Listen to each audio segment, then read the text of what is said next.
ਸਤਿ ਸ਼੍ਰੀ ਅਕਾਲ ਫਰੈਂਡਸ, ਅੱਜ ਤੁਹਾਡਾ ਸਾਡੇ ਚੈਨਲ ਪੰਜਾਬੀ ਸਵਾਦ ਕੁਕਿੰਗ ਦੇ ਵਿੱਚ ਸਵਾਗਤ ਹੈ।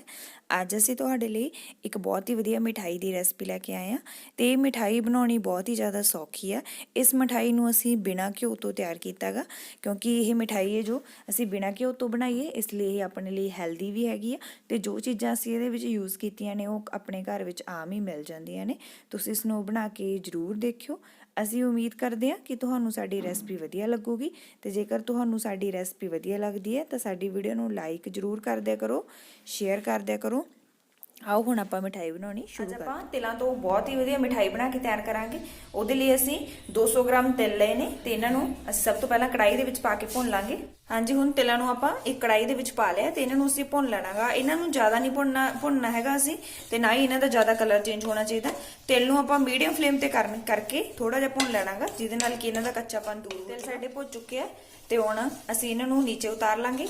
ਇਹਦਾ ਦੇਖੋ ਕਲਰ ਅਸੀਂ ਜ਼ਿਆਦਾ ਚੇਂਜ ਨਹੀਂ ਕੀਤਾ ਹੈਗਾ, ਬਸ ਥੋੜਾ ਜਿਹਾ ਇਹਨੂੰ ਹਲਕਾ ਜਿਹਾ ਭੁੰਨ ਲਿਆਗਾ ਤੇ ਹੁਣ ਅਸੀਂ ਇਹਨੂੰ ਨੀਚੇ ਉਤਾਰ ਕੇ ਕੜਾਈ ਦੇ ਵਿੱਚ ਥੋੜਾ ਜਿਹਾ ਠੰਡਾ ਕਰ ਲਾਂਗੇ।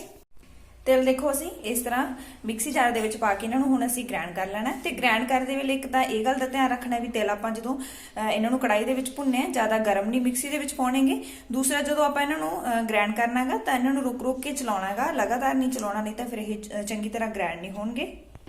ਹੁਣ ਅਸੀਂ ਇਸ ਤਰ੍ਹਾਂ ਦਾ ਇੱਕ ਬਾਉਲ ਲੈ ਲੈਣਾ ਤੇ ਇਹਦੇ ਵਿੱਚ ਜੋ ਅਸੀਂ ਤਿਲਾਂ ਨੂੰ ਗ੍ਰਾਈਂਡਰ ਦੇ ਵਿੱਚ ਗ੍ਰਾਈਂਡ ਕਰਕੇ ਰੱਖਿਆ ਉਹ ਪਾ ਦੇਣੇ।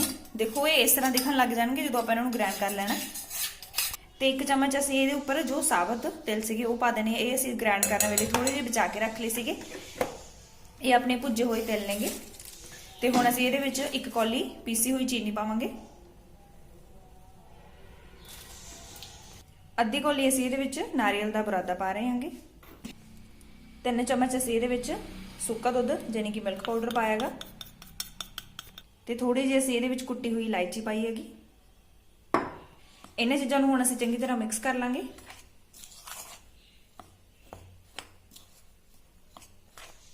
ਹੁਣ ਆਪਾਂ ਇਹਦੇ ਵਿੱਚ ਥੋੜੇ ਜਿਹੇ ਕੱਟੇ ਹੋਏ ਕਾਜੂ ਤੇ ਬਦਾਮ ਪਾ ਦਾਂਗੇ। ਇਹਨਾਂ ਨੂੰ ਵੀ ਅਸੀਂ ਮਿਕਸ ਕਰ ਲਾਂਗੇ ਵਿੱਚ। ਡਰਾਈ ਫਰੂਟ ਆਪਸ਼ਨਲ ਨੇ, ਤੁਸੀਂ ਨਹੀਂ ਪਾਉਣਾ ਚਾਹੁੰਦੇ ਤਾਂ ਇਹਨਾਂ ਨੂੰ ਛੱਡ ਵੀ ਸਕਦੇ ਹੋ। ਤੇ ਜੇਕਰ ਤੁਹਾਨੂੰ ਡਰਾਈ ਫਰੂਟ ਪਸੰਦ ਹੈਗੇ ਆ ਪਰ ਕਈ ਵਾਰ ਆਪਣੇ ਘਰ ਵਿੱਚ ਬੱਚੇ ਜਾਂ ਇਸ ਤਰ੍ਹਾਂ ਬਜ਼ੁਰਗ ਹੁੰਦੇ ਵੀ ਉਹਨਾਂ ਤੋਂ ਚੱਬੇ ਨਹੀਂ ਜਾਂਦੇ ਹੈਗੇ ਡਰਾਈ ਫਰੂਟ, ਤਾਂ ਤੁਸੀਂ ਫਿਰ ਇਹਨਾਂ ਨੂੰ ਪੀਸ ਕੇ ਵੀ ਪਾ ਸਕਦੇ ਹੋ। ਤੇ ਹੁਣ ਅਸੀਂ ਇਹਦੇ ਵਿੱਚ ਥੋੜਾ ਥੋੜਾ ਕਰਕੇ ਦੁੱਧ ਪਾਉਣਾਗਾ, ਜ਼ਿਆਦਾ ਦੁੱਧ ਨਹੀਂ ਪਾਉਣਾ ਇੱਕਦਮ ਇਹਦੇ ਵਿੱਚ, ਬਿਲਕੁਲ ਥੋੜਾ ਜਿਹਾ ਦੁੱਧ ਪਾ ਕੇ ਇਹਨੂੰ ਮਿਕਸ ਕਰ ਲੈਣਾਗਾ। ਅਸੀਂ ਇਹਦਾ ਜਿਵੇਂ ਆਪਾਂ ਘਰ ਵਿੱਚ ਆਟਾ ਗੁੰਨਦੇ ਆ ਇਸ ਤਰ੍ਹਾਂ ਆਟੇ ਵਾਂਗੂ ਡੋ ਤਿਆਰ ਕਰ ਲੈਣਾ। ਇਸ ਤਰ੍ਹਾਂ ਅਸੀਂ ਹੱਥ ਨਾਲ ਇਹਨੂੰ ਆਟੇ ਵਾਂਗੂ ਬਣਾ ਲੈਣਾਗਾ। ਇਹਦੇ ਨਾਲ ਆਪਾਂ ਨੂੰ ਪਤਾ ਲੱਗ ਜੂਗਾ ਵੀ ਦੁੱਧ ਦੀ ਇਹਦੇ ਵਿੱਚ ਕਿੰਨੀ ਕੁ ਹੋਰ ਜ਼ਰੂਰਤ ਹੈਗੀ ਆ। ਤੁਸੀਂ ਇੱਕਦਮ ਇਕੱਠਾ ਦੁੱਧ ਨਹੀਂ ਪਾਉਣਾ ਇਹਦੇ ਵਿੱਚ, ਨਹੀਂ ਤਾਂ ਫਿਰ ਇਹ ਬਹੁਤ ਜ਼ਿਆਦਾ ਢਿੱਲਾ ਹੋ ਜਾਊਗਾ ਤੇ ਜਿਹੜੀ ਆਪਾਂ ਇਹਨੂੰ ਸ਼ੇਪ ਦੇਣੀ ਹੈ ਮਿਠਾਈ ਦੀ ਫਿਰ ਉਹ ਸਹੀ ਨਹੀਂ ਦਿੱਤੀ ਜਾਊਗੀ। ਇਹ ਮਿਠਾਈ ਨੂੰ ਅਸੀਂ ਬਿਨਾਂ ਚਾਸ਼ਨੀ ਤੇ ਬਿਨਾਂ ਘਿਓ ਤੋਂ ਤਿਆਰ ਕੀਤਾ। ਇਹਦੇ ਵਿੱਚ ਘਿਓ ਵੀ ਅਸੀਂ ਨਹੀਂ ਪਾਇਆ। ਇਸ ਮਿਠਾਈ ਨੂੰ ਤੁਸੀਂ ਬਿਨਾਂ ਘਿਓ ਤੋਂ ਤਿਆਰ ਕਰ ਸਕਦੇ ਹੋਗੇ, ਕਿਉਂਕਿ ਤਿਲ ਹੈ ਜਿਹੜੇ ਉਹ ਆਪਣੇ ਆਪ ਹੀ ਇਹਨਾਂ ਵਿੱਚ ਘਿਓ ਹੁੰਦਾ ਹੀ ਹੈਗਾ, ਤੇ ਇਸ ਲਈ ਆਪਾਂ ਨੂੰ ਇਹਦੇ ਵਿੱਚ ਘਿਓ ਪਾਉਣ ਦੀ ਜ਼ਰੂਰਤ ਨਹੀਂ ਹੈਗੀ। ਤੇ ਇਹਨੂੰ ਅਸੀਂ ਬਹੁਤ ਹੀ ਹੈਲਦੀ ਤਰੀਕੇ ਨਾਲ ਤਿਆਰ ਕੀਤਾਗਾ।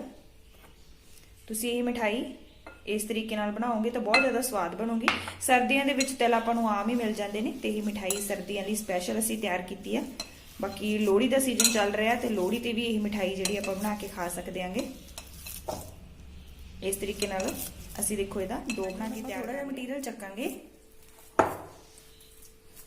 ਤੇ ਇਹਨੂੰ ਹੱਥ ਉੱਪਰ ਇਸ ਤਰ੍ਹਾਂ ਪਹਿਲਾਂ ਆਪਾਂ ਲੱਡੂ ਵਾਂਗੂ ਥੋੜਾ ਜਿਹਾ ਵੱਟ ਲਾਂਗੇ ਤੇ ਉਸ ਤੋਂ ਬਾਅਦ ਹੱਥ ਉੱਪਰ ਥੋੜਾ ਥੋੜਾ ਹਲਕੇ ਹੱਥ ਨਾਲ ਇਹਨੂੰ ਘੁਮਾ ਲਾਂਗੇ ਤੇ ਫਿਰ ਇਹਨੂੰ ਅਸੀਂ ਇਸ ਤਰ੍ਹਾਂ ਪੇੜੇ ਵਾਂਗੂ ਸ਼ੇਪ ਦੇ ਦਾਂਗੇ।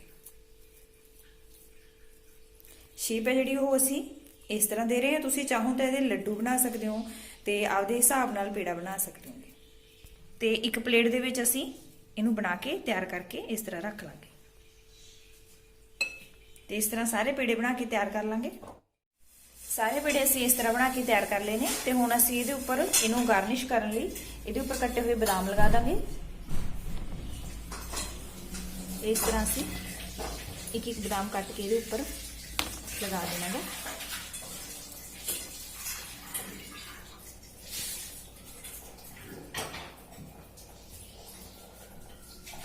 ਤੁਸੀਂ ਇਹਨੂੰ ਕਾਜੂ ਨਾਲ ਵੀ ਗਾਰਨਿਸ਼ ਕਰ ਸਕਦੇ ਹੋ, ਬਦਾਮ ਨਾਲ ਗਾਰਨਿਸ਼ ਕਰ ਸਕਦੇ ਹੋ।